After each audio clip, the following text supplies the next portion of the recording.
네, 감사합니다. 오늘 그 심포지움은 두 세션으로 구성되어 있는데 첫 번째 세션에서는 세 편의 주제 발표가 있겠습니다.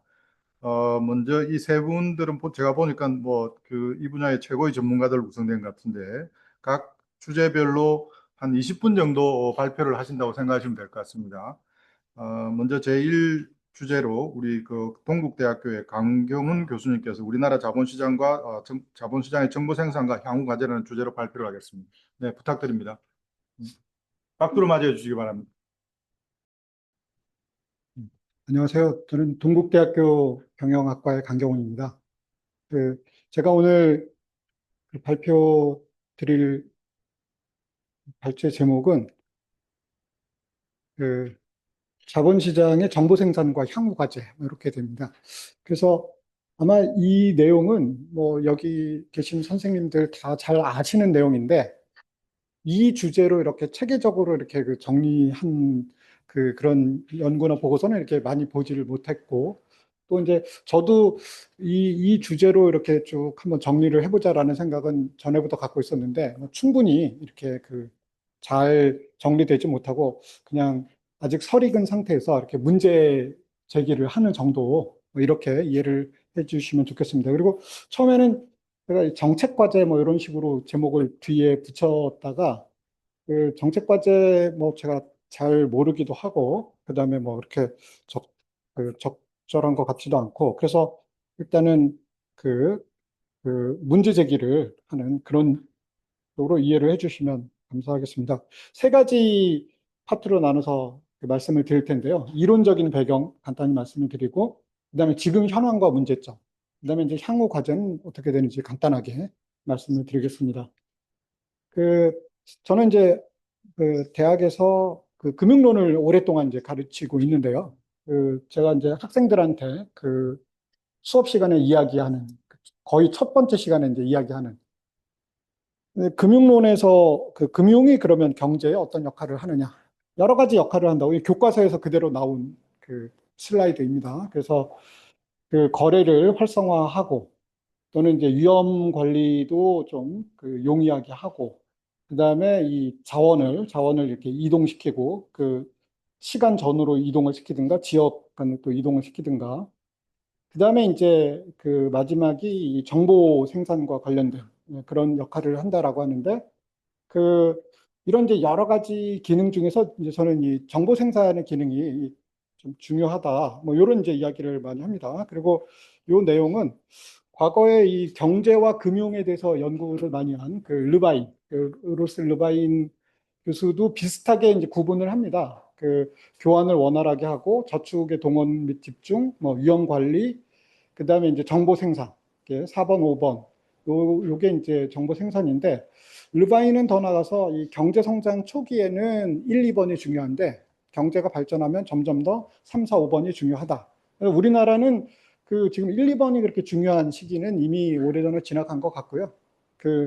이 금융이 어떻게 정보를 효율적으로 잘 생산을 해서 경제 활동에 기여를 하느냐 이게 중요한 그런 시기라고 저는 이제 생각을 합니다.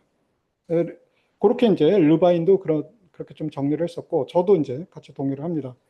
그러면 이제 금융이 정보 생산을 한다라고 이제 말씀을 드렸는데 금융기관하고 금융시장이 좀 다릅니다. 그러니까 정보 생산에 있어서. 그래서 여러 가지 차이가 있습니다. 그러니까 금융기관은, 은행 같은 금융기관은 차입자나 기업하고 여러 가지 관계를 형성을 해서 정보를 생산을 하고요. 시장은 이 가격 정보에 이 많은 정보가 담겨 있는 경우가 많습니다. 그리고 이제 정보의 유형도 금융기관의 경우에는 이제 소프트 인포메이션 쪽이 더 강점이 있고, 뭐 시장에서는 이제 하드 인포메이션 쪽이 그, 더 장점이 있고, 그 다음에 뭐 재협상 여부, 뭐 이것도 쉬우냐 어려우냐, 뭐 이런 게 다르고, 뭐 역선택하고 이제 도덕적 해이가 저희가 흔히 이 정보 경제에서 많이 이야기하는 대표적인 비대칭 정보의 문제인데, 그것도 금융기관이 이 역선택이나 도덕적 해이를 처리하는 방식과 금융시장이 처리하는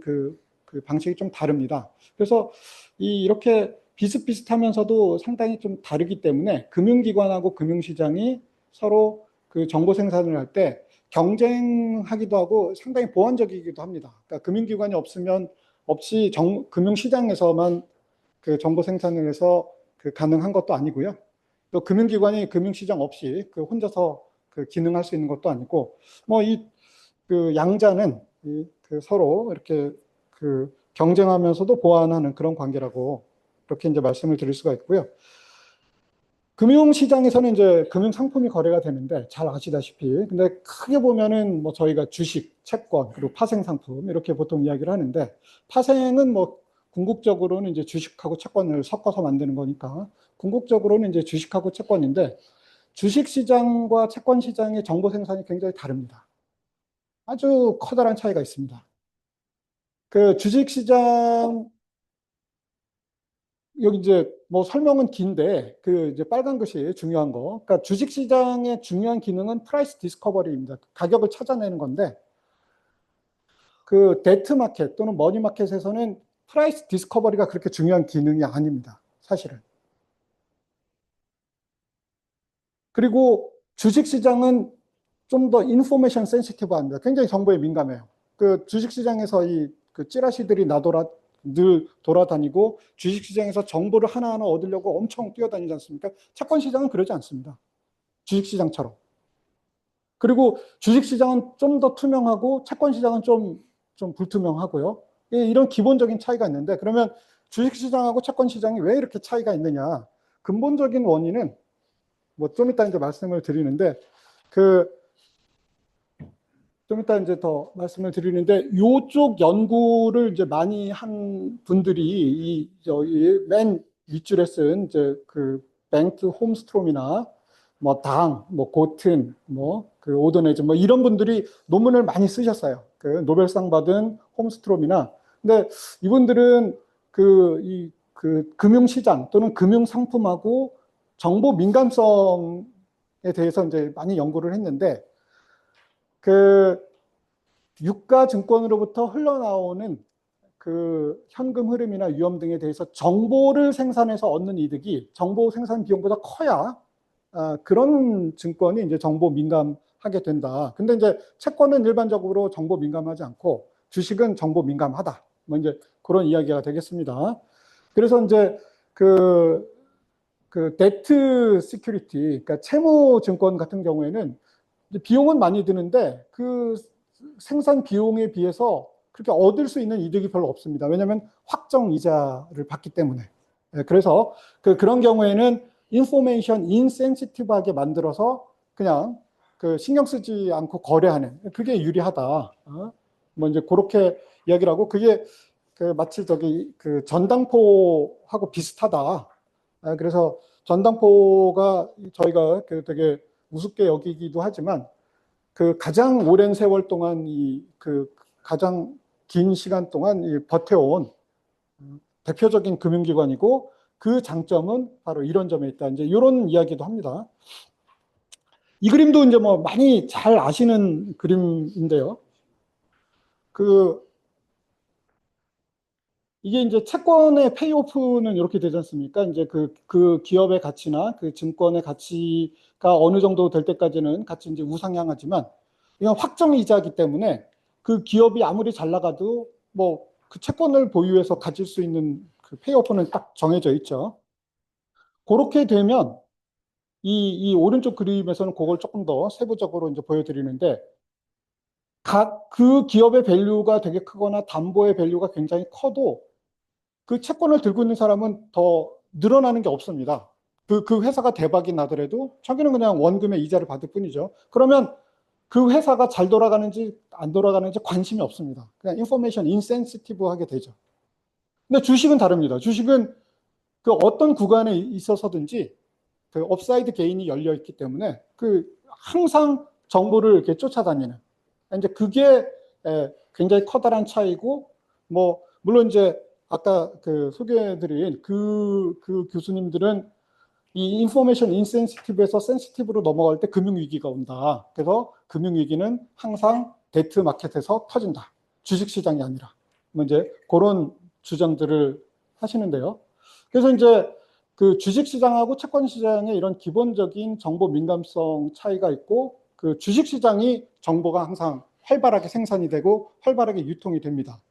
그래서 이제 저도 뒤에 우리나라 주식시장의 그 정보 생산을 주된 그 이슈로 이제 다루기로 하고요.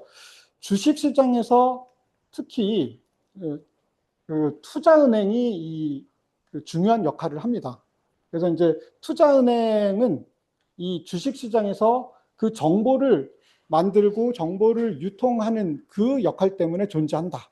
라고 이제 이 모리슨 그 빌헬름은 이건 책입니다. 그냥 저 논문이 아니라 이렇게 그 단행본으로 이제 낸 책인데 이 두 분은 이제 이쪽을 많이 연구하는 그런 교수님들인데 뭐 그냥 그렇게 쓰세요. 그러니까 그 투자은행이 존재하는 근거는 이런 인포메이션 마켓플레이스를 잘 유지하는 그게 가장 중요한 역할이다. 근데 우리나라도 그 투자은행 비슷한 제도가 있는데 과연 정보 생산과 유통에 얼마나 기여를 하는지 저희가 이제 좀 이따 한번 보도록 하겠습니다. 그래서 이런 이제 이론적인 그 배경을 가지고 저희 이제 우리나라 현황을 좀 더 면밀하게 분석을 해야 되는데 저도 충분치 못해서 그냥 간단하게 이제 몇 가지 사례를 보여드리는 정도로 하겠습니다. 일단 그 저희 주식시장에 그 증권사 리서치 보고서 많이 돌지 않습니까? 우리나라 증권사 리서치 보고서 보면 매수 의견이 95% 정도 됩니다. 이게 2017년에 90% 정도였다가 95%. 이게 그러면 이 리서치 보고서가 과연 정보로서의 가치가 있을까? 이게 그 거의 그냥 다 죄 사라고 하는 거거든요. 해외 사례를 보면 해외도 물론 매수가 많습니다. 근데 매수가 많은데 매수가 한 절반 또는 절반 살짝 넘는 정도, 그리고 매도하고 중립이 그 나머지 절반 정도. 그래서 우리나라는 과도하게 이 매수 의견이 높다. 그러니까 항상 사라 뭐 이런 쪽으로 좀 치우쳐져 있는 그래서 이제 그런 상황이고, 그런 리서치 보고서를 가지고 그 실현 수익률하고 이렇게 비교를 해봤더니, 요거는 이제 제가 직접 이 자료를 모아서 돌린 건 아니고 이제 그 저번 시장 연구원의 이효섭 박사님이 전에 이런 분석을 하신 적이 있는데요. 해봤더니 이제 별로 통계적 유의성이 관찰되지 않는다. 그러니까 정보의 가치가 별로 없다. 그 대표적인 그 보고서가 그 애널리스트의 그 리서치 보고서인데 뭐 별로 이렇게 그 가치가 별로 없다. 그다음에 이제 제가 그 앞서서 이 투자은행이 되게 중요한 역할을 한다라고 하는데, 우리나라는 이제 투자은행이라고는 부르지 않고 종투사라고는 하는데, 이 종투사들이 굉장히 많이 커졌습니다. 종투사 제도가 도입이 돼서 아주 빠르게 이제 성장을 했는데요. 양적으로는 성장을 했는데 과연 질적으로는 충분한가? 일단은 그 ROE 뭐 면에서 그 좀 부진하고, 종투사들은 뭐 모험 자본 공급이나 뭐 아니면 그런 정보 생산과 관련된 역할을 기대했는데 뭐 부동산 PF에 집중하고 있고, 뭐 이제 그런 문제가 있다라는 건 이제 많이 알려져 있는 뭐 그런 이야기입니다.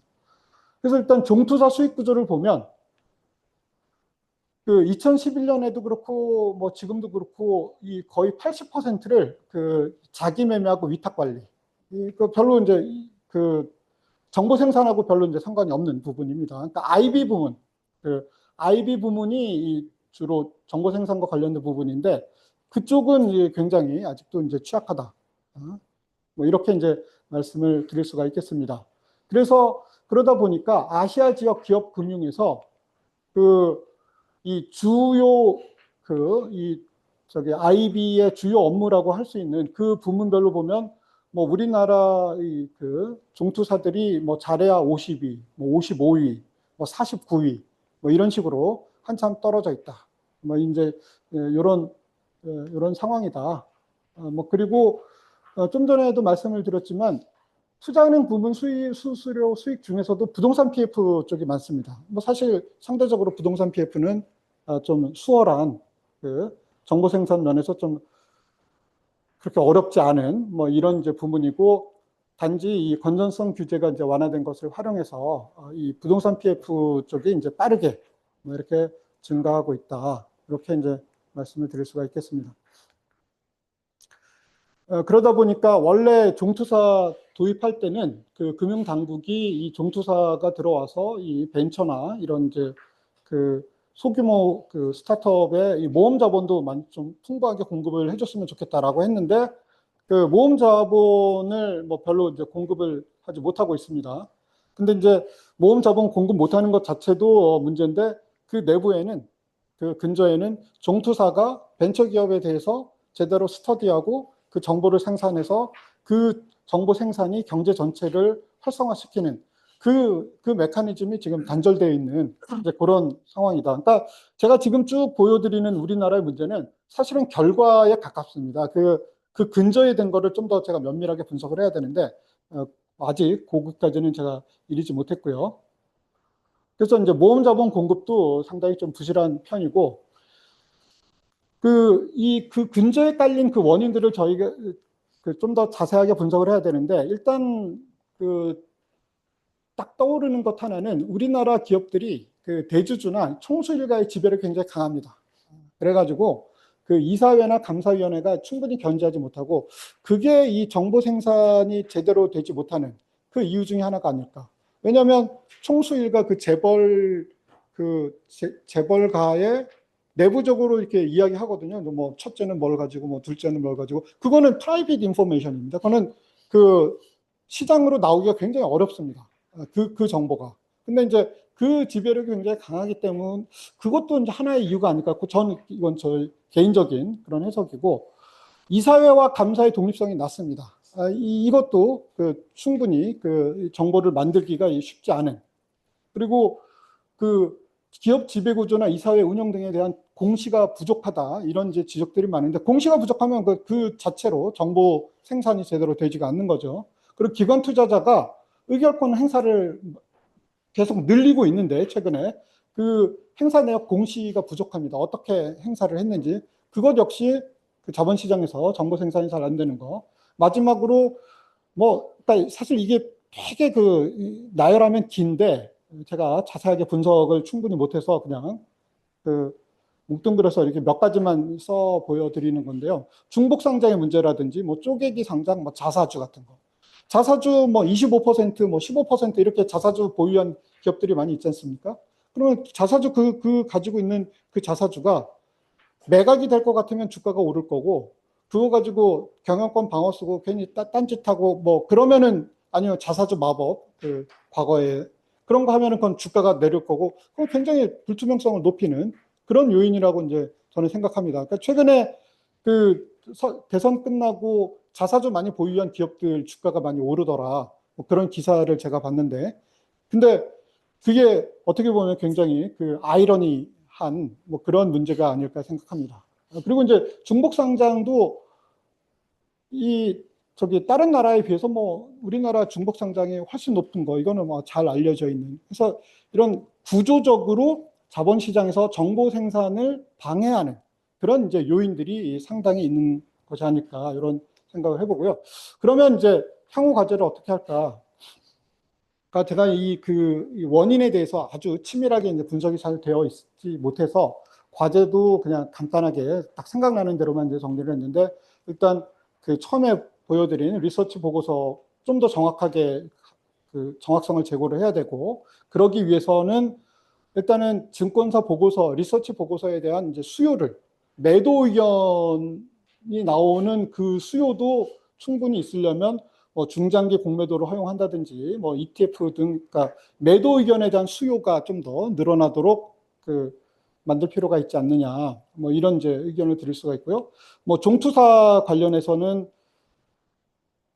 뭐 간단치 않은 문제일 텐데 종투사의 기업 금융 역량 강화 뭐 그다음에 부동산 금융 쪽은 이제 위험 관리를 오히려 강화한다든지 건전성 제도를 개편한다든지 그리고 내부 통제 강화, 시장 인프라 개선 뭐 이런 등등의 개선 과제를 생각해 볼 수가 있고요.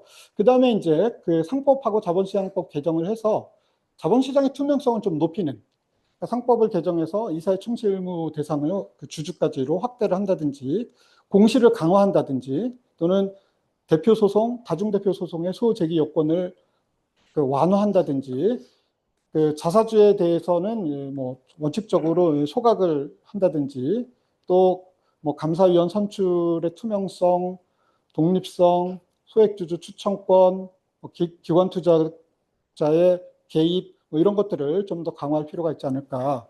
뭐 기관 투자자는 이제 의결권 행사 공시도 더 의무를 확대하고 독립성도 보장하고 뭐 이런 방향으로 저희가 그 해야 되지 않을까 뭐 이런 말씀입니다. 네, 감사합니다. 네, 발표 감사합니다. 시간을 잘 맞춰 주셨고, 정책적인 과제가 약하다고 그랬는데 뒤에 상당히 풍부한 정책적인 과제들도 잘 말씀해 주신 것 같습니다. 다음 두 번째 발표는 박창균 자본시장연구원 전 부원장님께서 연금과 자본시장, 국민연금과 퇴직연금이라는 주제로 발표를 해 주시겠습니다. 네, 박수로 환영해 주시기 바랍니다. 예, 안녕하십니까. 자본시장연구원 박창균입니다. 오늘 제가 간단하게 드리고 싶은 말씀은 자본시장에서 연금이 어떤 역할을 하고 있고, 아주 오래된 그 주제입니다. 제가 이쪽에 연구를 한 건 아니고, 기존의 연구를 쭉 정리해서 일단 모티베이션으로 연금 펀드라는 게, 펜션 펀드라는 게 자본시장의 퀄리티를 유지하고 성장을 이끌어내는데 상당히 중요한 역할을 한다는 그 기본적인 인식을 가지고 그걸 이제 우리나라에 적용을 하게 되면 우리나라에서 이때까지는 국민연금이 자본시장에 상당히 중요한 역할을 해왔고 지금도 하고 있는 것으로 알려져 있습니다. 그래서 국민연금이 우리나라 자본시장에서 어떤 역할을 현재 하고 있는지에 대해서 그냥 아주 간단하게 핸드웨이빙 방식으로 평가를 좀 해보고 그 다음에 이제 항상 우리 국민들이 관심을 가지고 있는 국민연금이라는 게 이제 결국 인구 구조에 의해서 적립금이 점점 더 작아지고 나중에는 적립금이 소진되는 현상. 물론 이제 그 전에 어떤 연금 개혁이 이루어져서 다른 어떤 그런 대책이 나오겠지만 적어도 지금 상태에서는 그런 것들이 예상이 되는 사회 상황에서 이게 연금제도의 장기적인 지속 가능성뿐만 아니고 자본시장 관점에서 봤을 때도 중요한 수요자, 중요한 역할을 하는 플레이어 하나가 시장에 사라지는 그런 결과를 예측할 수가 있습니다. 그게 상당히 암울한 결과일 수도 있는데요. 자본시장 관점에서 본다면. 근데 그 대안으로 최근 떠오르고 있는 것이 퇴직연금입니다. 근데 퇴직연금이, 국민연금이 지금까지 지난 22년 동안 자본시장에서 하던 역할을 어느 정도 대신해 할 수 있고, 그 경우에 따라서는 그보다 훨씬 더 큰 역할을 할 수 있다는 희망 섞인 전망이 있는데, 전제가 필요합니다. 그게 제대로 되기 위해서는 몇 가지 퇴직연금이 자본시장에서 역할을 제대로 할 수 있고 자본시장에서 역할을 제대로 한다는 것은 퇴직연금이 자본시장을 위해서 존재하는 건 아니니까요. 퇴직연금의 수혜자들이 퇴직연금이 연금으로서 역할을 제대로 할 수 있는 방법. 결국은 그게 자본시장에 들어와서 그 투자를 통해서 수익을 높이는 그런 방법밖에 없고 그 결과로 자본시장에서 국민연금이 빠져나간 자리를 퇴직연금이 어느 정도 상당히 역할을 메꿀 수 있다는 어떤 그런 전망을 할 수가 있는데요. 문제는 조금 이따 자세히 좀 말씀드렸지만 지금과 같은 제도를 퇴직연금에 관련된 제도를 유지한다면 그런 희망이 별로 실현될 가능성이 높지 않다. 그렇기 때문에 그런 희망이 실현이 되기 위해서는 상당히 어떻게 보면 드래스틱한 제도의 변화가 필요하고 그거에 대해서 사회적 합의가 반드시 필요하다는 말씀을 드리고자 합니다. 잘 알려진 내용이니까요. 빨리 넘어가도록 하겠습니다. 그럼 펜션 펀드가 기관 투자자의 대표적인 한 가지 유형이죠. 자본시장 발전을 촉진한다는 학술적인 연구 결과는 엄청나게 많습니다. 제가 요즘 AI에 빠져 있어가지고 AI한테 한번 물어보니까 AI가 쏟아내는 연구 그 사이트는 연구만 한 50개가 넘더라고요. 그래서 이제 도움을 좀 받아서 정리를 하긴 했는데요. 잘 아시는 내용입니다. 유동성이 증대되고 변동성이 축소되고 재밌는 건 자본시장 혁신의 어떤 촉매제가 된다는 게 펜션 펀드가 그런 리트러처가 있습니다.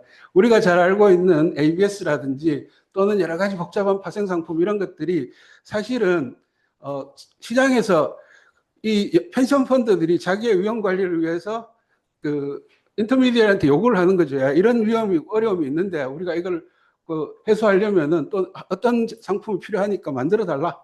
그렇게 해서 만들어진 측면이 상당히 있다고 합니다. 그래서 이 자본시장의 혁신을 촉진하는데도 펜션 펀드를 비롯한 기관 투자들이 상당한 역할을 했고요. 실제로 ETF라든지 고도화 상품, ABS 이런 것들이 연금 펀드의 확장하고 밀접한 관계가 있다고 알려져 있습니다. 기업 지배 구조 개선에 대해서는 더 이상 말씀드릴 것도 없을 것 같고요. 그 액티비즘을 통해 가지고 어느 정도 기업의 지배 구조를 개선하는 데 상당히 중요한 역할을 해 봤고요. 근데 마지막으로 보면은 금융 규제 발전에도 펜션 펀드가 어느 정도 역할을 한다는 게 다큐멘테이션은 되어 있습니다. 가장 대표적으로 우리가 지금 자산 운용이라든지 이런 부분에서 너무나 당연하게 받아들이고 있는 원칙 중에 하나는 fiduciary duty. 이게 단순한 법률적인 개념에서 금융규제로 적극적으로 도입되게 된 이유가 펜션 펀드의 자산을 운영하는 사람들한테 이런 것들이 요구가 되면서 그 금융규제 영역에 도입이 되고 확립이 되고 확산이 돼 나갔다는 어떤 그런 측면이 있는 것 같습니다. 연금펀드가 경제성장에도 일정한 영향을 준다. 이건 뭐 너무 당연한 이야기겠죠. 경제성장과 관련된 게 노동, 자본, 기술인데 연금펀드가 자본 축적에 도움을 준다. 뭐 여러 가지 이제 그게 있는데 세 번째 보시면 저축 증가는 뭐 이론적으로는 그렇습니다. 연금 자산은 가입자 입장에서 볼 때는 매우 유동성이 낮은 자산입니다. 중간에 뺏기기가 힘들기 때문에 그러니까 강제로 저축을 하죠. 또 강제로 유동성이 낮은 자산에 저축을 하게 되면 결국은 본인이 원하는 수준의 유동성을 유지하기 위해서 유동자산을 늘릴 수밖에 없고 그렇게 되면 전체적인 사회저축이 증가해서 어떤 뭐 소위 말하는 그 사회생산하면서의 K가 늘어난다 이런 이야기도 있고요. 그 다음에 또 하나 그 공적연금이나 퇴직연금 같이 제도적으로 강제되는 연금을 하게 되면은 이런 이야기를 합니다. 이걸 강제로 저축을 100원을 시키면 스스로 한 자발적인 저축 100원이 줄어들 거 아니냐. 뭐 이론적으로 충분히 가능한 이야기인데 다 잘 아시다시피 실증적으로 전혀 그렇지 않다는 것. 100원을 강제로 시키면 줄기는 줄지만 100원만큼 절대로 줄지 않고 결국 총합을 보게 되면은 사회 전체의 저축이 늘어나는 그런 현상이 나타난다고 잘 알려져 있습니다. 이런 현상들은. 예, 뭐 다른 뭐 기업 성과 제고도 아까 지배구조와 관련돼서 경제 성장에 촉매제 역할을 한다고 연금펀드가 알려져 있고요. 그러면은 이런 어떤 잘 알려진 어떤 이론적인 현상들, 실증적인 현상들을 우리나라 국민연금에 한번 대입을 해보도록 하겠습니다. 뭐 이 그림은 너무나 잘 아시는 내용이라서 너무 가려고 하는데요. 그렇더라도 이쪽 여러분들이 보시기에 오른쪽 그림을 보시면 저 빨간 게 국내 채권의 국민연금 적립금 전체 포트폴리오에서 비중입니다. 엄청나게 줄어들고 있고요. 그 다음에 그 파란색, 짙은 파란색으로 되어 있는 것이 국내 주식의 비중입니다. 최근 들어서 상당히 줄어들고 있죠. 이미 국민연금은 해외 투자하고 대체 투자로 상당히 투자 방향을 많이 바꿨습니다. 근데 이제 이걸 보시면은, 그러면은 가장 중요한 플레이어인 국민연금이 국내 자본시장에서 빠져나가는 거 아닌가? 뭐, 그거 자체가 문제가 된다고는 볼 수 없겠지만은, 뭐 빠져나가는 거는 아직까지는 아닌 걸로 볼 수가 있는 게요. 주식 같은 경우에 보면은 국민연금이 주가 시가총액 차지하는 보유 비중이 뭐 줄어들긴 했지만 크게 차이가 나지 않습니다. 이유는 전체 포트폴리오에서 비중은 줄었지만 포트폴리오 크기가 빨리 지금 커지고 있기 때문에 금액 자체로 놓고 보면은 그렇게 사실 지금도 늘어나고 있고요. 그 금액이 늘어나는 속도가 시가총액이 늘어나는 속도하고 별 차이가 없습니다. 그렇게 해서 이렇게 좀 줄어들긴 했지만은 어느 정도 수준을 유지하고 있는 상황이라고 말씀드릴 수가 있겠습니다. 이게 이제 직접적인 평가, 앞에 나온 이론적인 이야기를 직접적으로 평가하는 그런 건 아니겠지만은 국민연금과 관련해서 항상 문제가 되는 게 이제 투청 시즌만 되면은 국민연금이 어느 편을 들 것인가. 그래서 뭐 갑론을박 말이 많습니다. 뭐 해야 된다, 말아야 된다. 기업 측과 지배구조를 걱정하시는 분들 사이에 뭐 많은데 이런 측면에서 한번 보실 필요가 있는 것입니다. 국민연금이 도대체 어떤 역할을 하느냐? 기업 경영권 시장에서. 그렇게 진짜로 우리 사회가 초미의 관심사를 가질 정도로 모두 집중해가지고 논란을 일으킬 만큼 중요한 역할을 하느냐? 결론만 말씀드리면 안 그런 것 같다는 이야기입니다. 국민연금이 상장기업 지분율을 보시면은 한 10% 정도입니다. 상장기업 전체 지분율에. 상당히 대주주죠. 그리고 주황색으로 되어 있는 것은 대주주와 대주주의 우호 지분을 뺀 유동주식 중에서의 비중입니다. 2배쯤 되죠. 그보다 한 20% 되니까. 실제로 돌아다니는 주식의 한 15%에서 20% 정도는 국민연금하고 직간접적으로 관련돼서 거래가 된다. 상당히 큰 플레이어긴 맞습니다. 근데 문제는, 뭐 이것도 참고로 자료로 읽어보시면 될 것 같고요. 문제는 국민연금보다 훨씬 더 큰 플레이어가 존재하는데 그게 누군가 하면 대주주와 우호 지분입니다. 그러니까 국민연금이 전체 지분의 상장기업 주식의 평균적으로 한 10%에 엄청나게 큰 주주인데 국민연금을 압도하는 주주가 존재해버리는 거죠. 여기 보시면은 이게 작년에 자본시장연구원, 저 연구원에서 조사한 내용인데요. 보시면 상장기업의 평균 그 유형별 평균 지분율을 보시게 되면 소위 말한 대주주, 특수관계인, 우리사주, 자사주, 즉 대주주 추청이 벌어지면 대주주 편을 들 수 있는 지분율이 상장기업 평균 40%입니다. 국민연금이 평균적으로 한 10%쯤 되니까요. 어떻게 보면 쉽게 이야기해서 게임이 안 되는 거죠. 그 다음에 이게 이제 구체적으로 실제로 각 개별 회사들을 상대로 조사를 한 결과인데요. 상장사 칼럼을 보시면 상장사 유가증권하고 코스닥을 다 합친 건데요. 전체 상장사 중에서 그 대주주 우호 지분, 저 위에 표현 내부 주주라고 표현되어 있는 대주주 우호 지분만 가지고 딴 거 다 필요 없고 그냥 단독 결의가 가능한 기업이 60% 가까이 됩니다. 그 다음에 그 밑에 그 60% 중에 한 절반 정도는 특별 결의까지 가능합니다. 예를 들어서 회사의 주요 자산을 처분한다든지 뭐 M&A를 한다든지 뭐 쪼개기를 한다든지 이런 것들이 외부 주주의 눈치를 전혀 안 보고 전체 상장 기업의 3분의 1이 가능하다는 이야기예요. 우리나라가 지금 이런 식의 어떤 대주주 지분율이 높음으로 인해 가지고 과연 외부 감시가 어느 정도 세게 작동할 수 있느냐에 대해서는 그러니까 펜션 펀드들이 그 기업 경영권이라든지 또는 기업 내부의 어떤 의사결정에 대해서 모니터링을 하는데 그건 맞는 이야기인데 과연 실질적으로 어떤 힘을 발휘할 수 있느냐에 대해서는 우리가 한번 심각하게 고민을 해볼 필요가 있는 것 같고요. 이것도 이제 보조적인 이야기인데 국민연금이 반대해도 65% 기업은 그냥 갑니다. 근데 왜 그러면은 우리나라 대기업들이 특히 상장 기업들이 국민연금에 그렇게 촉각을 세우느냐? 아마 그거는 낙인 효과겠죠. 국민연금이 어떤 식으로든지 간에 국민 전체의 어떤 거를 대표하는 주주라고 봤을 때 국민연금의 어떤 반대를 무릅쓰고 밀어붙이기에는 자기네들의 레퓨테이션이라는 문제가 있을 수 있으니까 낙인 효과의 가능성이 상당히 높습니다. 그러나 이해관계가 결정적으로 첨예하게 대립할 때 과연 우리나라의 대표적인 어떤 기관 투자 펜션 펀드인 국민연금이 어떤 역할을 할 수 있을까에 대해서는 뭐 그렇게 낙관적이라고만은 볼 수 없는 어떤 그런 결과인 것 같고요.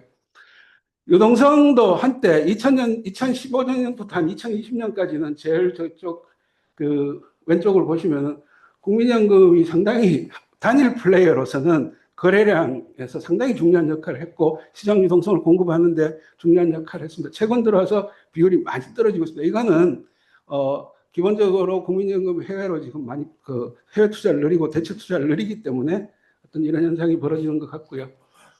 변동성도 뭐 이렇게 적어놨는데 신경 쓰실 것 같고요. 국민연금이 주식을 사들이면 시장 변동성이 떨어진다는 명확한 실증적 증거는 있는 것으로 작년에 저희 연구원에서 발표된 보고서에 나와 있습니다. 채권시장은 국민연금 주식보다 훨씬 더 빨리 국민연금 역할이 줄어들고 있는 시장이고요. 이거하고 관련해서 걱정하시는 분들이 있습니다. 앞으로 고령화 이런 걸로 인해 가지고 국채 발행 수요가 엄청나게 늘어날 건데 싱글 플레이어로서 가장 중요한 국채 수요자인 국민연금이 이런 식으로 계속 줄어들게 되면 그 국채를 누가 받아줄 것인가? 결국은 국채 발행 비용이 높아지는 거 아닌가라는 우려들이 있을 수 있고 실제로 그런 컨선들이 채권 시장에서는 리서치하는 분들 사이에서는 상당히 중요한 어떤 연구 과제 중에 하나로 지금 대두되고 있는 건 사실입니다. 자, 그러면은 이렇게 국민연금이 기본적으로 지금 하고 있는 롤보다는 주식시장이나 채권시장에서 그 역할이 줄어들 수밖에 없는 예정된 미래죠. 그럼 결국은 이제 누군가 나타나가지고 이걸 좀 현상을 완화해 줬으면 좋겠는데 결국은 어느 정도로 이게 심각하냐. 예를 들어서 다른 일이 아무것도 없었을 때 2040년부터는 그 국민연금이 보유한 주식의 절대 규모가 줄어듭니다. 이때까지는 포트폴리오 비중이 줄어들었지만 그 펀드 자체의 규모가 커졌기 때문에 주식에 투자하는 금액, 채권 시장에 투자하는 금액 자체는 별 차이가 없거나 오히려 늘어났는데 2040년을 넘어서게 되면 절대 규모가 줄어드는, 보유하고 있는 총액 자체가 줄어드는 현상이 벌어지게 되었습니다. 그 이유는 2040년부터 시작해가지고 기금 적립금이 이제 줄어들기 때문에 그런 거죠. 퇴직연금이 과연 그러면 국민연금의 대안이 될 수 있는가? 라는 거를 알려면 먼저 퇴직연금 적립금 추계부터 해야 되는데요. 요거는, 추계 방법, 뭐 제가 한 건 아니고요. 작년에 그 전문기관이라고 할 수 있는 자본시장연구원하고 보험연구원에서 각기 따로 추계를 한 게 있습니다. 근데 우연히 추계 규모라든지 이런 것들이 뭐 별 차이가 없습니다. 그래서 그 자본시장연구원 자료를 가지고, 제가 자본시장연구원 소속이다 보니까 자본시장연구원 자료를 가지고 좀 말씀을 드리고자 하는데요. 가정에 따라서 적립금 사이즈가 2025년도 예상되는 적립금 사이즈가 2배 가까이 차이가 납니다. 어떤 가정이냐 차이가 있느냐? 가입률이 90%가 되느냐 100%가 되느냐, 그 다음 연금화가 90%가 되느냐 100%가 되느냐에 따라서, 이건 조금 이따 다시 이 용어들을 다시 한번 말씀을 드리겠습니다. 근데 그래서 제일 첫 번째 약 한 1,900조 정도를 예상하고 있는 거는 47년도까지 퇴직연금 가입률이 90% 되고 43년도까지 연금화가 90% 정도 진행이 된다면, 참고로 지금 연금화 비율은 10%가 안 됩니다. 대부분 사람들이 55세 되면 일시금으로 타고 끝입니다, 그냥. 근데 이제 이런 것들이 90%라는 게 가능하냐? 모르겠습니다. 가능하지 않으면 이 숫자는 훨씬 더 낮게 되게 됩니다. 근데 이런 식으로 이제 가정을 하게 되면, 요게 이제 나와 있는 요 파란색입니다. 파란색을 보시게 되면, 요게 첫 번째 가정일 때의 퇴직연금 적립금 규모 추정인데요. 보시면은 뭐 국민연금이 줄어들 때 상당히 퇴직연금이 역할을 할 수 있는 것으로 보입니다만은, 그거는 오히려 2050년을 넘어서면은 퇴직연금이 디플레이어로 중요한 역할을 하는데, 그 과도기 40년부터 한 50년 사이에는 국민연금이 줄어드는 속도가, 적립금이 자본시장에 투하되는 규모가 줄어드는 속도가 퇴직연금이 늘어나는 속도보다 빠릅니다. 그래서 다소간의 시장 충격이 있을 수 있다는 이야기는 할 수가 있는 것 같고요. 그런데 그게 가입률이 높아지고 연금화가 낮아지고 수익률이 높아지게 되면 그 문제도 사실은 2040년부터도 별 큰 문제 없이 퇴직연금이 적어도 규모의 측면에 봤을 때는 큰 문제가 없이 자본시장 충격이 완화될 가능성이 상당히 높고, 자본시장 수요 기반이라는 측면에 봤을 때는 퇴직연금이 매우 중요한 역할을 할 수가 있다는 것은 우리가 확인할 수 있는 것 같습니다. 적어도. 그런데 아까도 말씀드렸지만 지금 있는 상태 그 자체만으로는 이게 힘들다는 거죠. 그럼 뭘 바꿔야 되느냐? 보시게 되면은 앞에 나와 있는 그림들은 아주 간단한 식에서 산출된 겁니다.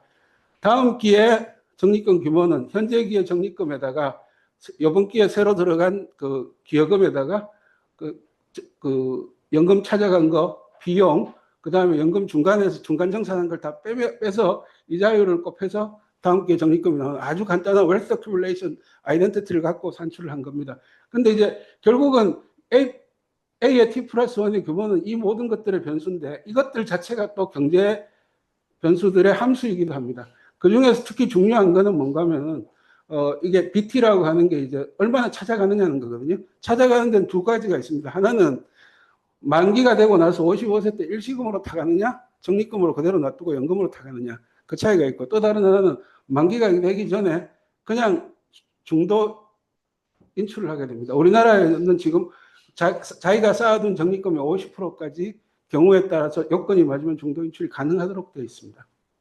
이제 그런 것들이 과연 얼마나 차이가 있느냐에 따라 달라지게 되고요.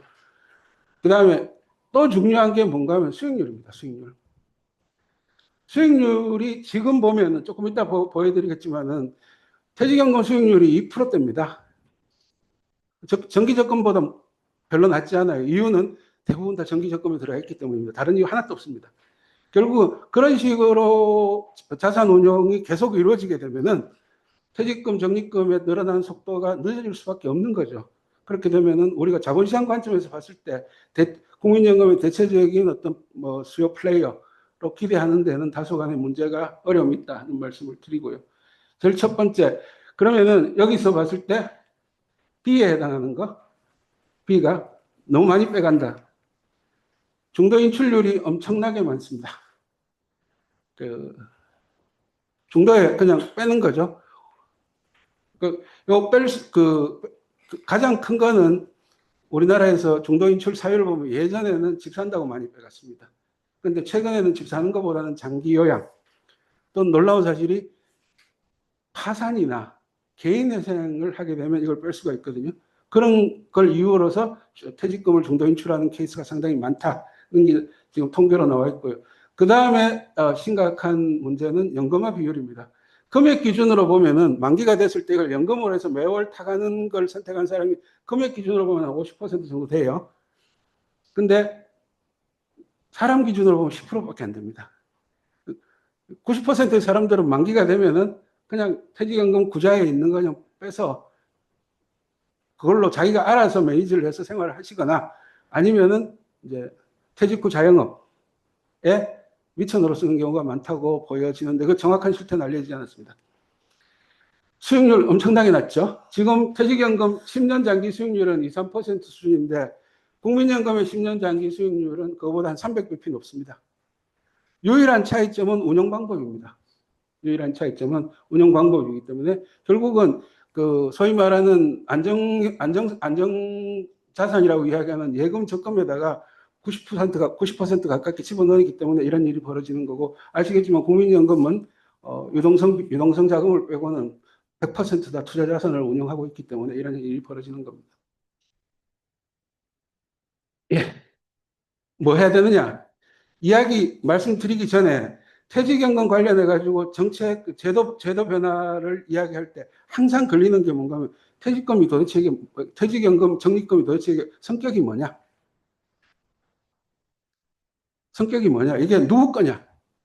이제 법에 정해진 바가 없습니다. 법에 정해진 바가 없는데요. 옛날에 우리나라가 퇴직연금 이전에요. 지금은 퇴직금을 2025년부터 시작해서 2028년까지 가면은 퇴직금은 없어지고 퇴직연금으로 다 대체가 됩니다. 근데 퇴직금이라는 것을 법원이 어떻게 정의를 했느냐 하면 후불임금이다. 나중에 주기로 약속한 임금이고 퇴직 때 주는 약속. 이렇게 만약에 이렇게 정의가 되게 되면 어떤 일이 벌어지냐면은 그 후불임금을 소유권은 퇴직할 때 자기가 취득을 하지만 그 전에 중간에 좀 뺏었을 수도 있는 거고 자산 운용을 A에 하든 B에 하든 그거는 주인인 근로자가 하는 거다. 간섭하지 마라. 그러니까 아주 중도 인출이 자유롭게 되고 자산 운용도 전적으로 가입자한테 맡겨져 있는 이런 상황이 벌어지게 되는 거죠. 과연 그러면은 뭐 퇴직금은 그렇게 해석할 만한 이유가 있었습니다. 이게 이렇게 해석을 안 하면 회사가 망하게 되면요. 아시겠지만은 채권자 순위가 임금 채권이 국사하고 관련해서 제일 앞서 있거든요. 그러니까 근로자 보호를 위해서 법원이 이렇게 해석을 한 건데 이게 퇴직연금으로 제도가 바뀌었음에도 불구하고 퇴직금에 대한 법적 해석을 그대로 받아들이면서 제도가 설계된 감이 있다는 거죠. 퇴직연금과 퇴직금 제도는 근본적으로 출발점부터가 다른 제도인데 그게 퇴직금의 법적 성격을 그대로 받아들여가지고 설계가 돼서 우리나라 퇴직연금은 가입자인 근로자가 자산을 운용하거나 중간에 뺏어 쓰는 게 너무나 자유롭게 돼 있고 심지어는 연금이라는 말이 이름이 붙어 있음에도 불구하고 연금화를 굳이 할 필요가 없고 인센티브도 크지 않은 식으로 설계가 되어 있습니다. 뭐 중도 인출이 많다.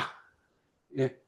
말씀드리고 연금화 그러니까 중도 인출도 국민연금 수준으로 강화하는 게 맞지 않냐라고 저는 개인적으로 생각합니다. 만약에 우리가 퇴직연금의 법적인 성격을 후불임금이라는 데서 조금 양보를 해서 이거는 사회보장제도의 하나다. 그렇기 때문에 국가가 법률로도 정했고 여러 가지 세제 혜택도 주고 있기 때문에 이거는 다른 관점에서 봐야 된다고 만약에 사회적 합의가 이루어지면 중도 인출 요건을 국민연금 수준으로 강화를 하는 것도 하나의 방법이라고 생각합니다. 국민연금은 중간에 못 뺏었는데 불만이 없는데요. 퇴직연금은 중간에 뺏어 쓸 수 있는데 못 뺏게 하면 아마 저항은 셀 거라고 생각을 합니다만은 장기적으로는 일로 가야 되는 거 아닌가. 연금화도 연금을 그냥 일시금으로 다 받아가도 옛날에 받았던 세제 혜택만 토해내면 큰 불이익이 없습니다. 그런데 한번 보시면은 외국 같은 경우에는 아예 일시 인출을 불하는 나라들이 있습니다. 일시금을 불하는 나라들이 꽤 있습니다. 외국에. 퇴직연금임에도 불구하고. 그러니까 우리도 아니면은 최소한 일시금으로 받아가는 건 좋은데 중과세를 하는 방향으로 해서 연금화를 촉진하는 어떤 그런 기제를 도입할 필요가 있지 않나 생각하고요. 시간이 다 돼서 빨리 넘어가겠습니다. 디폴트 옵션이라는 거 다 들어보셨을 겁니다. 사람들이 다 게을러서 자산운용을 제대로 안 하니까 미리 정해진 방식으로 한 번만 딱 이야기하면 그 다음 명령이 있을 때까지는 그 정해진 방식으로 운영하는 제도인데 이게 참 우리나라 이게 참 좋은 제도죠. 사람들 좋은 제도인데 문제가 뭐냐? 잘 아시겠지만 우리나라는 이게 은행, 증권, 보험 업권별로 머리 터지게 싸우거든요. 싸우면 항상 타협책이 다해랍니다. 그 디폴트 옵션이라는 건 원칙적으로 사람들이 투자 자산에 대한 자산 배분을 꺼리거나 적게 하거나 또는 능동적으로 하지 않기 때문에 그걸 대신해 주는 제도인데 우리나라에는 묘하게 예금으로만 디폴트 옵션을 구성하는 게 가능하도록 허용이 되어 있습니다. 그러니까 옛날에 그런 디폴트 옵션이 없었을 때 사람들이 그냥 관습적으로 원금 까지는 거 싫으니까 정기예금 그런 식으로 가서 그거를 좀 완화해 보자고 들어온 제도가 디폴트 옵션인데 디폴트 옵션이 들어오면서 예금 2개 넣으면은 그게 디폴트 옵션이 되는 또 3개 넣으면 되는 이런 이상한 현상들이 벌어져 이게 허용이 되기 때문에 여전히 투자 자산에 대한 투자 수익률을 높이기 위한 투자는 여전히 부진하다는 거. 그래서 외국 이런 식으로 디폴트 옵션을 허용한 나라는 적어도 제가 조사하기로는 일본밖에 없는 걸로 알고 있습니다. 우리나라하고. 그러니까 어떻게 해야 되느냐? 기본적으로 디폴트 옵션 투자 자산을 하고 예금을 하고 싶은 사람은 디폴트 옵션 전체 100원이 있으면 미리 예금을 하고 싶은 만큼 떼놓고 나머지는 다 디폴트 옵션으로 보내는 이런 식으로 가야 되는데 지금 그런 식으로 설계가 되어 있지 않기 때문에 수익률이 앞으로도 그렇게 높을 가능성은 없다고 판단이 됩니다. 디폴트 옵션 말이 좋아서 그렇지 우리나라의 디폴트 옵션 가지고는 힘들고요. 마지막으로 기금형 지배구조를 도입해야 된다. 중소기업 퇴직연금 공단 같이 국민연금 공단 같이 모아서 하자. 이런 이야기들이 지난 정부 때 일부 있다가 법안도 제출되고 하고 있다가 지금 아마 논의가 스탑이 됐는데 국민연금 방식으로 아주 크게 모아서 하는 것도 하나의 방법일 수 있겠습니다만은 그냥 개인적인 판단으로는 호주의 슈퍼애니메이션 방식으로 여러 개의 어떤 기금형 펀드가 있으면은 개인 가입자가 기금형 펀드 중에서 자기가 원하는 기금형 펀드에 가입을 하면 그 펀드에서 알아서 운영을 해주는 마음에 안 들면 뺏어 또 딴 데 가면 되고 이런 경쟁 구조를 시장에 갖고 나가는 게 국민연금 같이 안 그래도 큰 대규모 기금인데 거기다가 심지어는 국민연금을 위탁 운영하자는 이야기까지 나오고 있는데 그게 바람직한 건지에 대해서는 한번 우리가 깊게 생각을 해봐야 될 거 아닌가 생각합니다. 예, 이상으로 마치겠습니다. 감사합니다. 네, 고맙습니다. 다음은 세 번째 주제로 서울대 김우진 교수님께서 밸류업 프로그램의 현황과 전망이라는 주제로 발표를 해주셨습니다. 네, 발표 부탁드립니다. 예, 안녕하십니까. 세 번째 주제 발표를 맡은 서울대학교 김우진입니다. 작년부터 정부에서 이제 밸류업이라는 네이밍을 해가지고 이제 일본에서 한 10년 전부터 하던 건데요. 그거를 지금 실행을 하고 있는데 이게 지금 어떻게 진행이 되고 있고 앞으로 어떻게 될 것인지에 대해서 제 나름의 생각을 같이 한번 공유해 보려고 합니다. 우리나라 코리아 디스카운트에 대한 거는 이미 굉장히 잘 알려진 사실이고 그냥 PBR이 낮다. PR이 낮다. 그래서 장부 가치에 비해서 주가가 낮고 벌어들이는 수익에 비해서 주가가 낮다라는 거는 커먼 날려지고요. 이 지주회사 디스카운트라는 게 있습니다. 지주회사 디스카운트는 이 디스카운트 중에 좀 심한 건데 이거는 무슨 PBR이 1보다 낮다 이 정도가 아니라 상장회사가 보유하고 있는 상장 자회사의 지분 가치보다 상장사의 시가총액이 모회사 시가총액이 더 낮은 이런 건데요.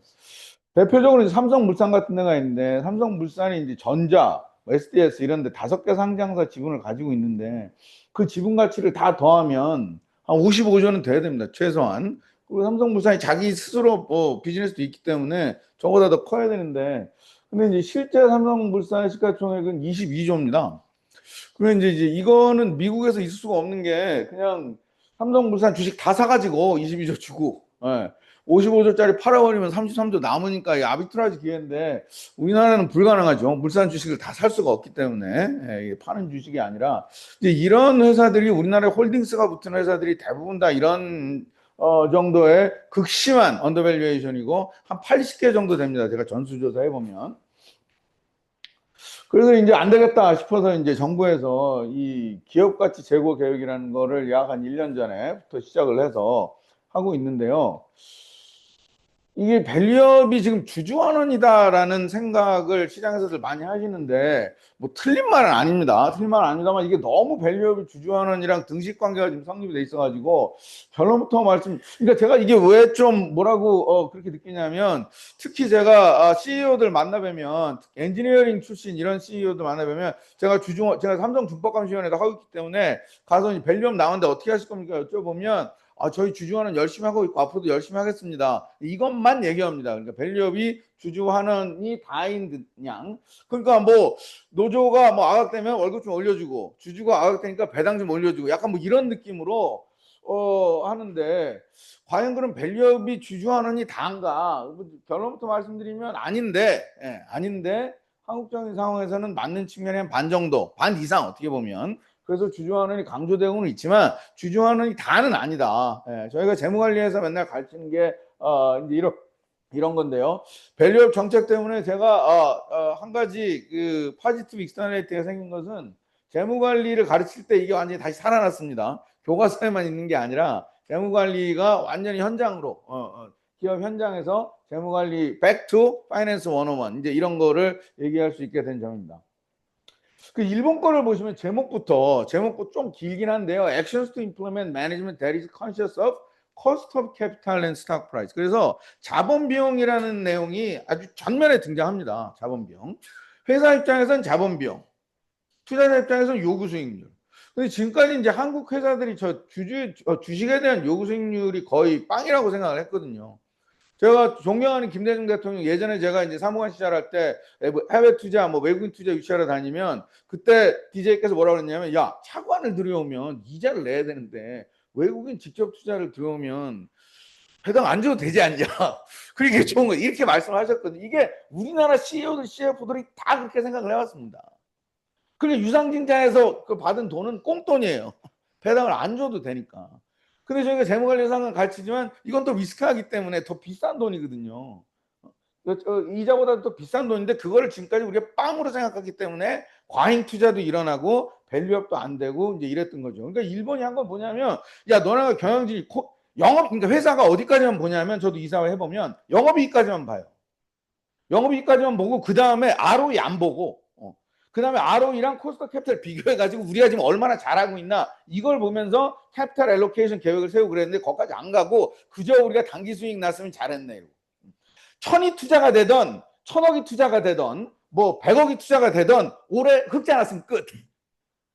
그러니까 이제 수익성에 대한 개념이 없고 코스트 캐피탈에 대한 개념이 없는 거죠. 일본도 똑같이 그렇게 했습니다. 그러니까 일본이 그렇게 하지 말아라 이겁니다. 미국 회사처럼 해라 이제. 제발 미국 회사처럼 코스트 캐피탈도 보고 주가도 보고 이러면서 경영을 해라라는 게 일본 겁니다. 제가 그래서 그 기자님들한테도 물어봐요. 제가 이런 강의 있을 때 미국은 밸류업 할까요 안 할까요? 그 미국은 그러니까 정부는 밸류업 할 필요가 없고 안 하고 왜냐하면 회사가 알아서 하니까.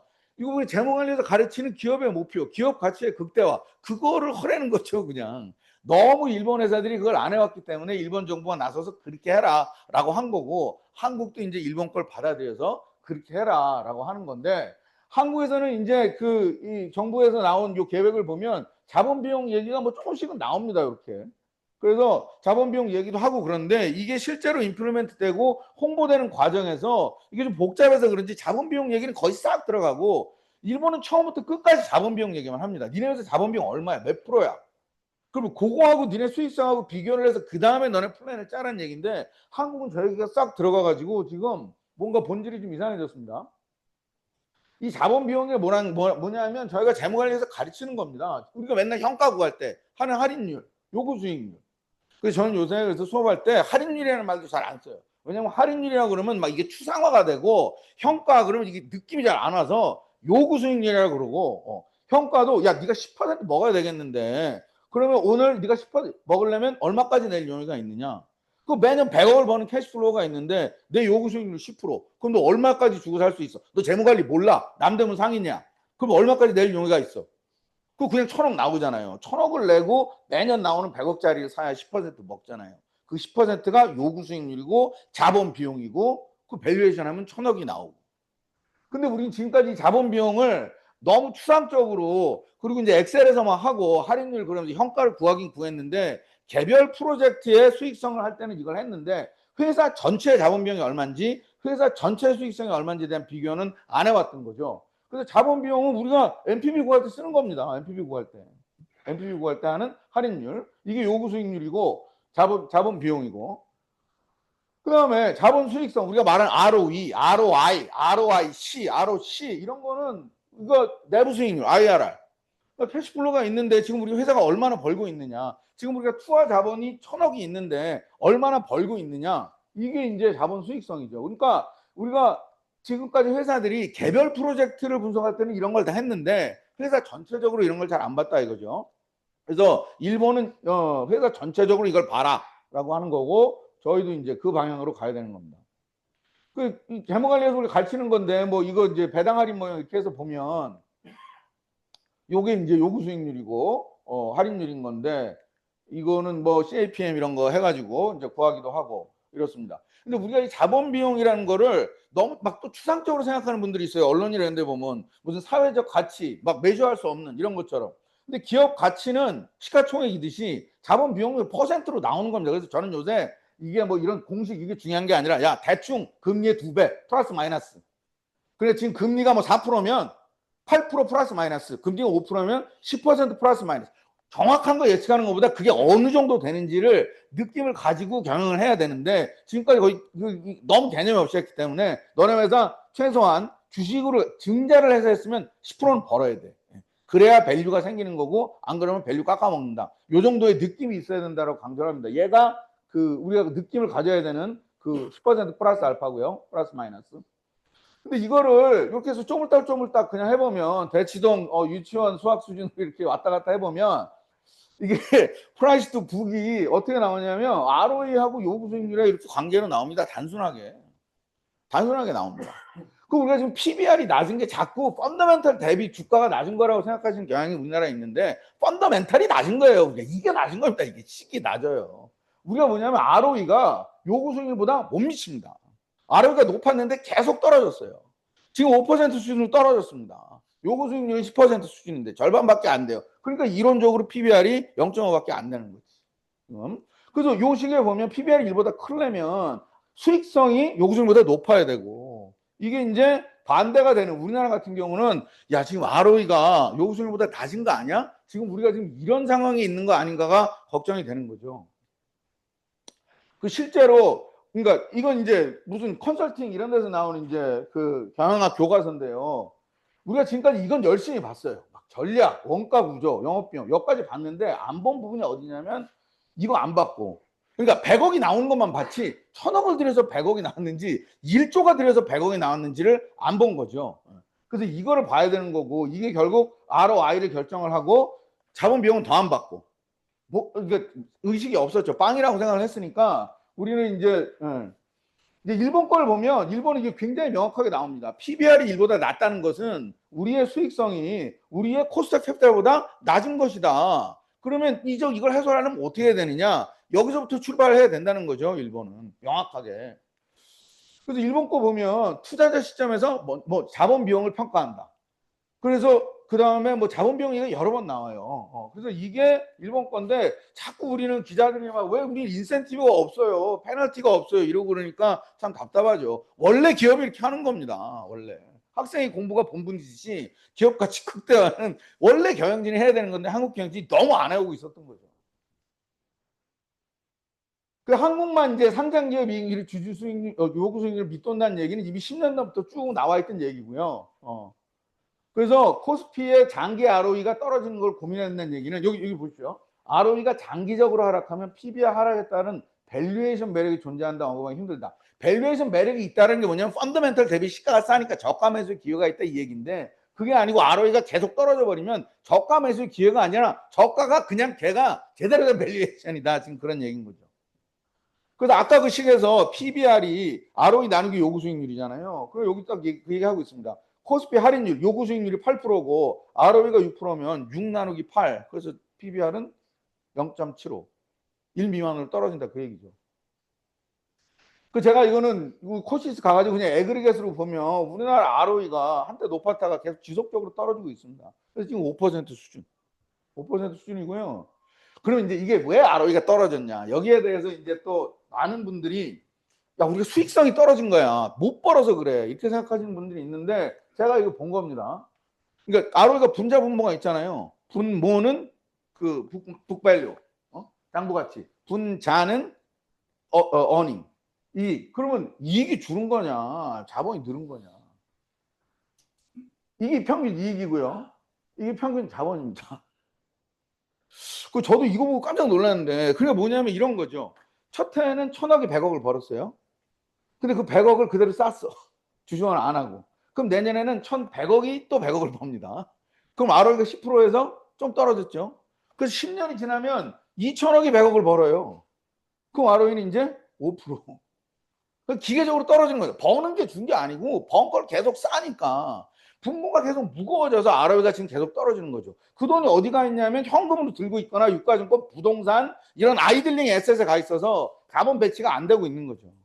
그러면 지금 주주환원만 무조건 하는 게 아니고 그거를 너네가 판단을 해서 투자를 하려면 하고 캐펙스에 쓰고 R&D에 쓰고 M&A에 쓰고 이런 고민을 하면서 해야 되는데 그런 걸 안 하고 그냥 쌓아두기만 하고 있다 이거죠.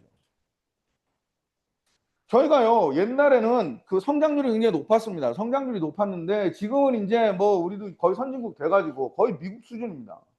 미국, 일본, 한국 GDP 성장률 거의 비슷하게 이제 2, 3%이 정도 수준인데 왜 미국은 ROE가 상장 기업에 15%나 되고 상장 기업에 대해서 한국은 절반밖에 안 되는가?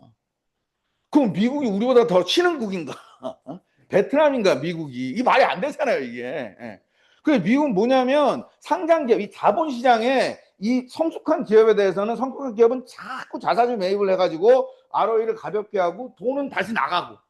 그러면 그 돈은 새로운 매그니피센트 세븐 아까 나왔습니다만 그런 기업들 발굴하면서 새로 들어가고. 그래서 계속 이게 순환이 되는데 우리는 기존의 이 큰 회사들이 계속 번 거를 그냥 자기들이 혁신을 하든지 그러면 자기들이 혁신을 하든지 근데 안 하잖아요. 그게 이제 답답한 거죠. GS에서 아워홈을 이제 한화에 팔았다고 제가 들은 소문은 LG그룹에서 서브온을 통해서 급식사업 진출을 뭐 고민한다고 뭐 이러고 있으니까 이 사과를 해야 되는데 새로운 걸. 근데 얘네는 이제 그렇게 하는 겁니다. 자, 미국은 그래서 자사주를 막 삽니다. 여기 또 오해가 있는데 자사주 매입이 미국이 대부분 소각으로 이어지는 게 아니고 소각을 하는 데도 있지만 소각을 안 하는 데도 많아요. 자사주로. 근데 미국은 뭐냐면 자사주를 매입하면 시총에서 바로 뺀다. 시총에서 바로 빼기 때문에 소각 여부가 이벤트가 아니에요. 미국은 관심이 없죠. 보지를 않아요. 소각을 하든 안 하든 매입 시점에서 바로 시총에서 빠져버리기 때문에 어쨌든 미국은 자사주 많이 사고 그래서 애플이 자사주 얼마나 많이 사냐 막 몇백억 불씩 매년 사고 ROE가 100%예요. 100%. 우리나라 5%인데 어마어마하죠. 어마어마. 그래서 우리가 지금 이것도 교과서에 나오는 건데요. 지금 ROE가 요구수익률보다 높을 때는 그러면은 재투자를 많이 하면 많이 할수록 주가에 도움이 되지만은 반대일 경우에는 오히려 재투자를 하면 할수록 주가를 깎아먹고 거꾸로 가야지 주가가 올라가는데 우리가 지금 이런 상황에 있는 거 아닌가 이거죠. 이건 뭐 PBR로 봐도 뭐 비슷합니다. 그래서 우리가 이런 상황에서는 오히려 일로 가야 더 주가를 올릴 수 있는 그런 상황인 거고요. 그 이거 자본시장연구원에서 나온 자료인데요. 이상호 박사님이 한 건데 이분이 뭐 했냐면 야 우리가 진짜 펀더멘털 대비 평가가 낮은 거냐. 그래서 펀더멘털을 그 회계학 쪽에 있는 모델을 가지고 펀더멘털 밸류 에스티메이트를 하셨어요. 그래서 펀더멘털 대비 주가를 보니까 우리 안 낮아요. 미국 다음으로 2등. 그러니까 우리의 문제는 펀더멘털 대비 주가 낮은 게 아니고 펀더멘털이 낮은 거다. 그래서 지금 이 회사들이 번 돈을 가지고 요것만 하는 게 아닙니다. 회사가 쓸 수 있는 거는 M&A, 뭐 캐펙스, R&D 이런 데 다 할 수 있습니다. 이게 소위 자본 배치거든요. 요새 펀드들이 얘기하는. 이거에 대한 고민이 있어야 된다, 회사가. 그래서 밸류업 공시에 이 내용을 넣어야 되는데 이 내용은 없고, 자본 비용 인식도 안 하고. 실무자들이 자본 비용 인식 안 하는 건 이해는 됩니다. 왜냐하면 우리 회사 자본 비용 9%다 하는 순간 해야 되잖아요. 부담되지. 예. 그래도 그걸 해야 됩니다. 그래서 제대로 하는 데는 그거 하고 있고요. 메리츠 뭐 이런데. 그래서 그러니까 아까 그 시계 보면 무조건 자기 주주 환원을 할 때 주가 좋아지는 게 아니고 ROE가 요구 수익보다 높은 때는 회사가 더 잘 벌기 때문에 그런 회사는 주주 환원보다 재투자하는 게 밸류업에 더 도움이 될 수도 있습니다. 근데 우리나라는 문제는 ROE가 낮다는 거지 지금 현재. 그게 문제인 것이고. 그래서 이제 거래소에서 금융위하고 나왔는데요. 뭘 공시하는 내용이. 제가 지금까지 말씀드린 내용 중에 안 한 게 뭐냐면 일본에 없는 거, 이 거버넌스 이슈. 그래서 모자회사 중복상장, 비상장 개인 회사에 대해서 일감 몰아주게 하고 뭐 이런 거는 제가 오늘 시간 관계상 요 얘기는 많이 말씀 못 드렸는데 아까 이 ROE 요 이슈하고 요 두 번째 거버넌스 이슈가 우리나라 코리아 디스카운트 원인인데요. 그냥 그림으로 하나만 간략하게 설명을 드리겠습니다. 우리나라 거버넌스 이슈 핵심은 뭐냐면 상장기업이 있고 지배주주가 있는데 여기서 끝난 문제가 없는데 개인 회사가 있어요. 개인 회사 100% 가진 거지. 얘가 그래서 얘랑 거래를 해. 그러면서 이 회사의 이익이 막 다 빼돌렸죠. 미국에서 있을 수 없습니다. 홍콩에서도 있을 수 없고 스웨덴에서도 있을 수 없고. 근데 우리는 이거가 너무 비일비재하게 일어나는데 여기에 대한 민사적 통제가 지금 안 되고 있기 때문에 상법을 개정해서 이런 것들을 민사적으로 해결할 수 있게 하자라는 게 이제 이번에 상법 개정의 기본 취지인 거죠. 결론적으로 말씀을 드리면 코리아 디스카운트의 원인이 뭐 여러 가지가 있을 수 있겠습니다만은 아까 제가 말씀드린 대로 우리가 회사가 수익이 안 나는데 회사가 자꾸 대투자를 하니까 요구 수익률을 맞춰주려면 주가가 오히려 더 떨어질 수밖에 없는 이런 거하고 그 다음에 마지막 저 그림에서 나온 개인 회사가 있어서 회사가 주주에 대한 이익 배분이 n분의 1이 안 되는 이런 거하고 그 메리츠의 조정호 회장님이 멋있는 얘기를 했는데 명언을 몇 개 남기셨는데 대주주 한 주의 가치와 일반 주주 한 주의 가치는 동일하다. 이 단순한 원칙이 지금 한국에서 안 지켜지는 거죠. 그 다음에 사실 세금도 좀 있긴 이슈는 이슈입니다. 지금 뭐 60%씩 세금을 내야 되니까 아무도 세금 안 내려고 그러고. 그래서 회사는 이제 자기들 ROE하고 요구 수익률 비교해서 적절한 자본 배치 정책을 해야 되고 이제 차기 정부 들어왔지만 이제 상법 개정 등을 통해서 일반 주주 보호 강화해야 되지만 이거 채찍만 해갖고는 안 될 거고 당근도 같이 해야 될 거로 봅니다. 그래서 세제 개편이 동시에 가야 될 것 같고 특히 지금 논의되고 있는 배당소득 분리과세 같은 거는 좀 굉장히 중요하다고 생각을 하고요. 배당소득 분리과세 심지어 저율과세까지 전해야 된다고 봅니다. 회장님들이 고액 보수가 아니고 뭐 일감 몰아주기가 아니고 배당으로 받고 싶은 유인을 많이 만들어줘야 됩니다. 그러니까 제일 좋은 게 상장기업에서 배당, 그건 n분의 1이잖아요. 상장기업에서의 배당. 그쪽으로 유인이 많이 가야 될 것 같다. 밸류업이 되는 데가 어디냐면 금융이 되는 이유는 산업의 특성이 아니라 소유주의 보시는데 여기는 그 회장님이 지분이 없잖아요. 금융은. 포스코 KT도 그렇고. 여기는 회장님의 인센티브가 주가가 올라가는 거랑 온라인 돼 있습니다. 본인이 스톡옵션도 있고 주식도 있기 때문에 주가 올라가면 좋아요. 근데 다른 대부분의 상장사들은 주가 오르는 게 회장님이 반갑지가 않습니다. 이게 펀더멘탈한 문제입니다. 그러니까 밸류업을 아무리 해도 회장님이 자기가 가지고 있는 삼성전자 주가 떨어지는 거는 막 성질 내는데 자기 회사 주가 떨어지는 거는 관심도 없어. 보지를 않아요. 떨어졌는지 안 떨어졌는지를 몰라. 심지어 뭐 재계 무슨 중진 임원이 저랑 친한데 밸류업 정책 나오니까 걱정이 돼가지고 저한테 와서 이제 물어보는 거예요. 교수님 근데 솔직히 주가 오르면 뭐가 좋습니까? 이게 대한민국 경영진들의 솔직한 심정입니다. 근데 어떻게 밸류업이 되겠습니까? 그래서 이 주가가 오르면 회장님의 이해와 일치가 되게 구조가 되지 않으면 다 공연불이다. 그래서 금융이 먼저 되는 거다. 여기는 오르면 회장님들이 좋기 때문에. 그래서 주주환원은 자꾸 이게 최종적인 목표가 아니고 주주환원을 통해서 밸류를 업시키려는 게 궁극적인 목표고요. 기업 가치가 올라야 되고 시가총액이 올라야 되고 주가가 올라야 되고 그리고 이제 단순히 주주환원 정도로 측정하면 안 되고 총주주 수익률을 측정을 해야 됩니다. 토탈 쉐어홀더 리턴. 그래서 주가 상승률, 배당 수익률 합친 거. 그 메리츠 같은 데는 과감하게 이게 우리 지표다 그랬어요. 우리 이거로 평가받겠다. 이게 제일 그 공공 부분으로 말하면 진짜 아웃컴 메저죠. 이게 궁극적인 아웃컴 메저. 토탈 쉐어홀더. 그래서 이제 ROE하고 그 자본 비용의 상대적인 크기에 따라서 단순한 모형에서는 뭐 배당을 주는 게 더 좋을 수도 있고 안 좋을 수도 있는데 한국 같은 상황에서는 이 사실 수익성이 나는 회사들도 배당을 줘야 이게 뭔가 시그널링도 있고 대리 문제도 완화되고 그래서 이런 기업들도 배당에 효과가 있는 걸로 실증적으로 나옵니다. 제가 ESG가 많이 한편 풍미했을 때 조금 걱정이 됐었는데 왜냐하면 이 ESG를 많이 강조하시는 분들이 이해관계자주의 많이 하면서 주주자본주의 끝났다 막 이런 데로 막 써먹으셨거든요. 그건 이제 미국 얘기고 미국은 주주자본주의를 너무 많이 해서 문제고 뭐가 종말이 있으려면 시작이 있어야 되는데 한국은 주주자본주의 시작을 안 했기 때문에 아직까지 그래서 아직까지 저는 ESG가 조금 조심스럽다. 그래서 지배주주의 이해관계하고 기업가치 극대화가 요게 온라인 되지 않으면 다 공허한 얘기다. 이상 발표 마치겠습니다.